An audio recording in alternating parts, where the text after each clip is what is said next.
Hello everyone, welcome back to our channel. In this video, I'll show you how to check for Spotify updates on your Windows PC. First, open the Spotify desktop application on your computer. Once Spotify is open, go to the top right corner and click your profile picture. Now look through the available options. If you see an Update Spotify Now option, you can click it to start updating Spotify to the latest version. However, if you don't see the update option, don't worry. It usually means that an update is not currently available for your Spotify application.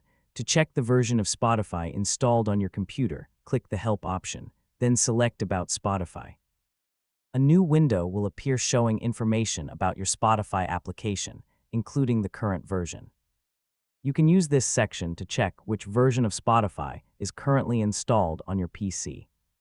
If Spotify is already running the latest available version, there may be no update button displayed in the account menu. In that case, there is nothing else you need to do. If an update becomes available later, Spotify may show an update notification or an Update Spotify Now option in the profile menu. When that happens, simply select the Update option and follow the on-screen instructions. Keeping Spotify updated can help you get the latest features, improvements, and bug fixes. So if you don't see an update option right now, simply check the version under Help right arrow About Spotify and continue using Spotify normally. And that's how you can check and update Spotify on your PC. Thanks for watching. Don't forget to like the video, subscribe to our channel, and stay tuned for more Spotify tutorials.